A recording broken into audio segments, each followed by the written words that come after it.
Okay, we're going to continue with trapezoids stuff. So this is still 7.5.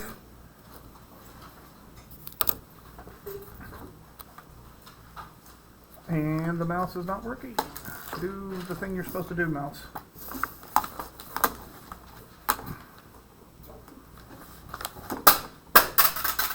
That wasn't good. There it is. Couldn't find it. All right. You should have all the theorems written down already. So we're going to practice some problems. Okay, the biggest one I said was the mid-segment theorem. So we need to go over that in detail before we go over kite. So all the other ones were just for isosceles trapezoids. So the trapezoid mid-segment theorem, and we're going to go over that several different ways here.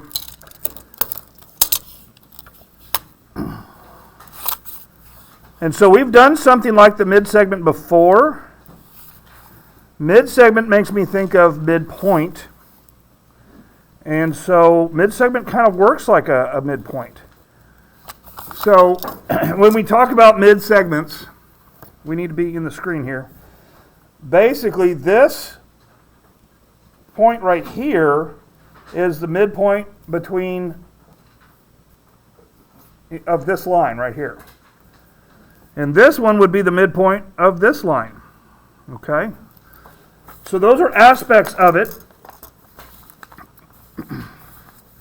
But mainly what we're going to do with it is we're going to have different things and we're going to have to solve for it. We're going to do it basically algebra problems.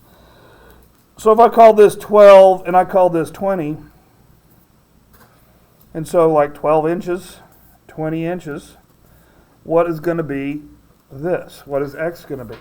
Well, there is a formula for the mid-segment, and I'm going to write it in algebra as opposed to how it's written in the book because you already wrote it that way. So I'm going to call this the mid-segment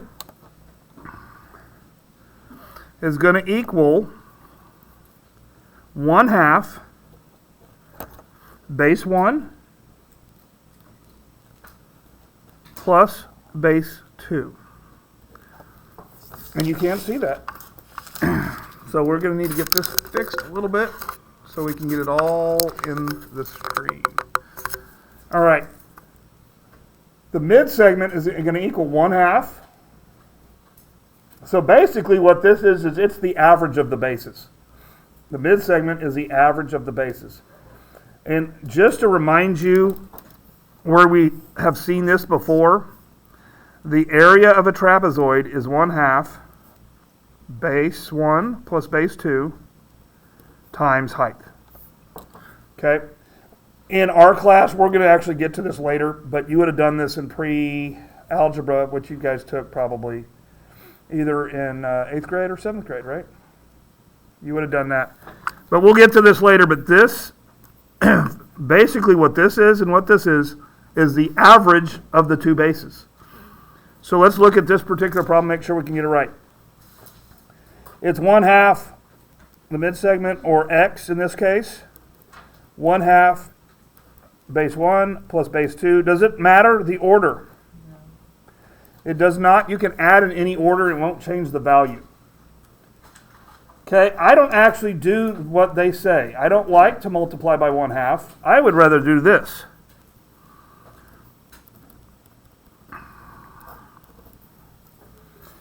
And if I write it like this feels really a whole lot like the midpoint theorem, right? But it doesn't matter how you do it. So this would be x equals 32 divided by 2, which is what? 16? Okay, and it should make sense. Okay, so I'm going to put 16 up here and make sure it makes sense. Okay? This is, again, what we do in our geometry is always linear. We haven't seen exponents yet, have we? We're basically doing lines on a flat plane, right?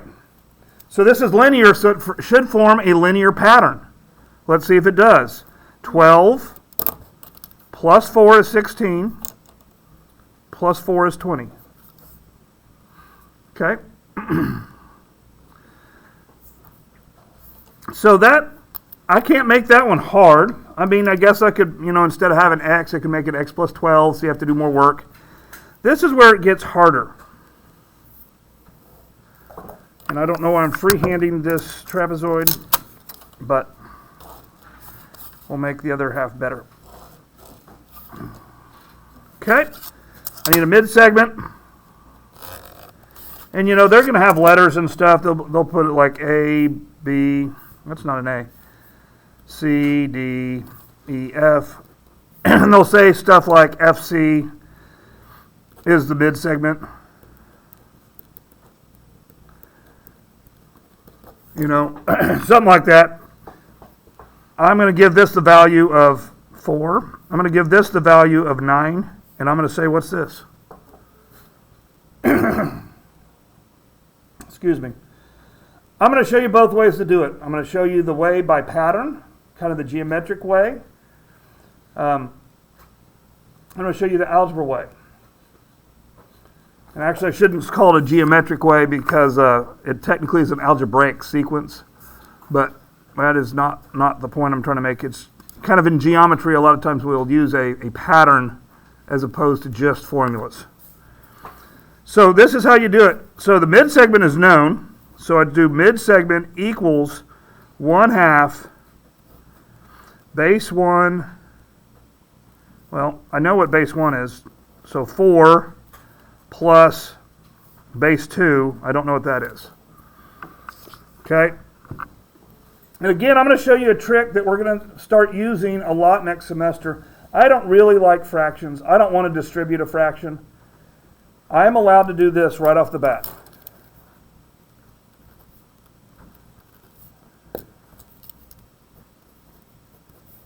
Okay, you're allowed to do that. When you guys did your polynomials last year or last semester, you kind of learned that you can do this a little bit.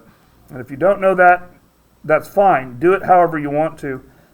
I like to show you tricks that I like to use that make your life easier. And by tricks, these are just legit algebra. Okay? So 18 equals 4 plus x.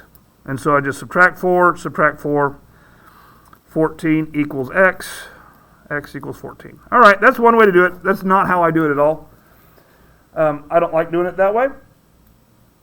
I like doing it this way. 4, 9, x. 4 plus 5 is 9, plus 5 is 14. You see how I did that? So again, I'm just basically using the slope of this line. I'm using the linear pattern or the algebraic sequence just to come up with it. And I don't care how you do it. You've got to do it the way that you know how to do it. All right? So we'll see if it gets any harder. It probably gets a little bit harder. And so, I mean, it really doesn't. We'll see if it gets a little bit harder today. Okay. I think I'm going to leave that alone at that. And most of it is just pretty much the same thing that we've been doing. Let's go ahead and look at kites. So I think I said yesterday that yes, kite is a real shape.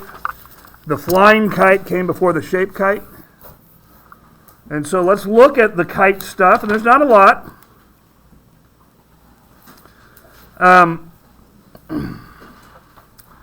There are two theorems on page, let's see here, that's 363.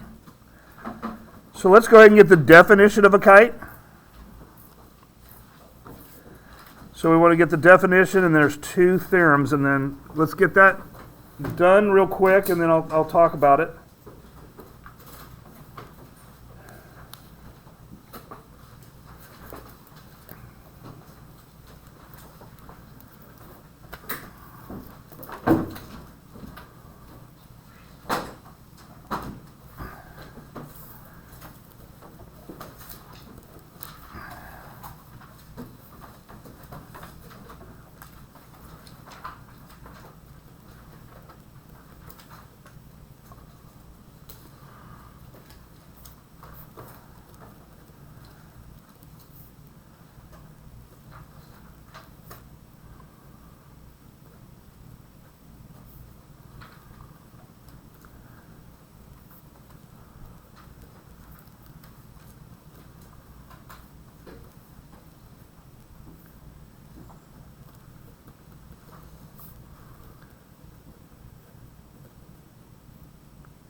All right, as I'm getting these done, I'm drawing the pictures, because the pictures are almost worth more than the words, for this chapter anyways.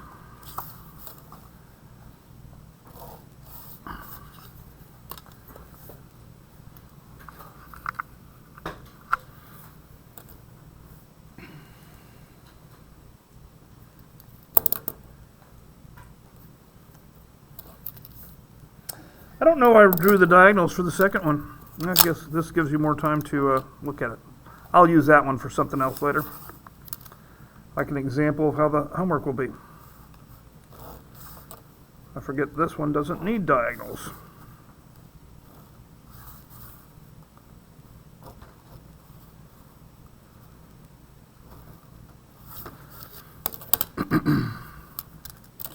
It's not a great kite either.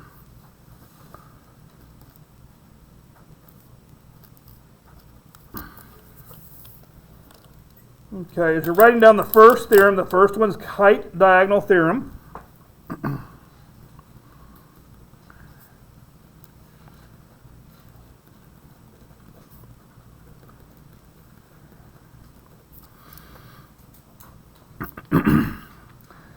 And basically, it states that the diagonals are perpendicular, so it forms a right angle. What other shapes are perpendicular as far as quadrilaterals go? The diagonals.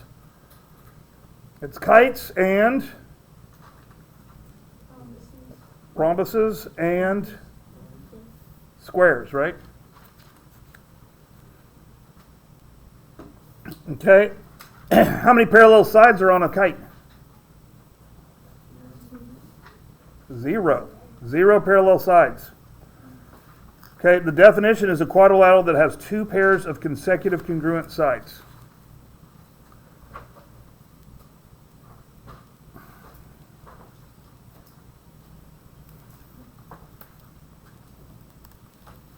And I guess I left off something very important on this, because I need something that says that a square is not a kite.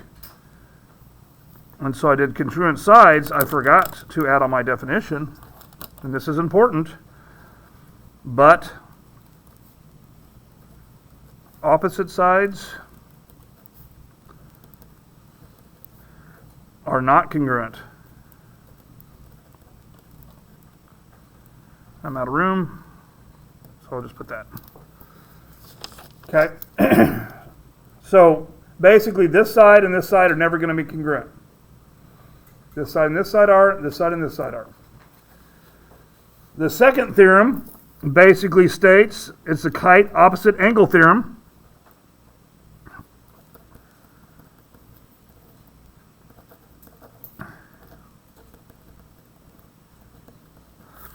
It states that these opposite angles right here are congruent. Doesn't state that these are. Okay, so you kind of have to look how this is. It basically, the way I like to look at it, it's a 1 and a 2 side. The angle in between is going to be congruent to the 1 and the 2 side. It makes sense that the 1 and 1 side is not necessarily congruent to the 2 and 2 side. You got to kind of have the same and same. The proof probably would be this, and unfortunately, well, the proof would be this of this one. If I drew a line down the middle, I have 2 triangles, don't I? And then we know these 2 triangles are congruent because of side, angle, side, right?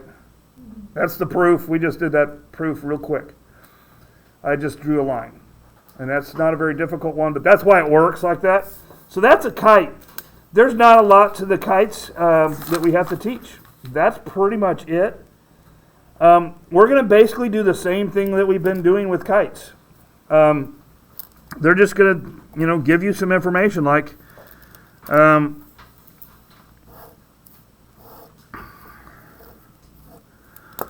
this would be a good example of something. I'm going to call this 50 degrees. And I'm going to call this this one right here. Let's call this one 100 and just 100 degrees. So I need to know what this one is and what this one is. See if you can do that.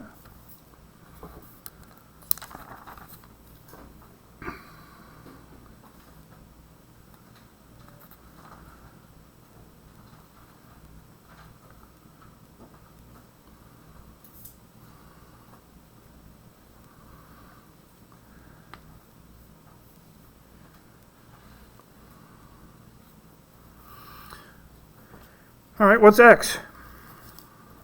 Without doing any work whatsoever. 100, right? I probably needed to put information like this to help you. What's y going to be? Y is going to equal 360 minus what? Minus 50, minus 100, minus 100. Where did I get the 360 from? Because all of the angles inside of the quadrilateral add up to 360 degrees. Because every single quadrilateral, all the internal angles are going to add up to 360 degrees. Okay, don't forget that. Okay.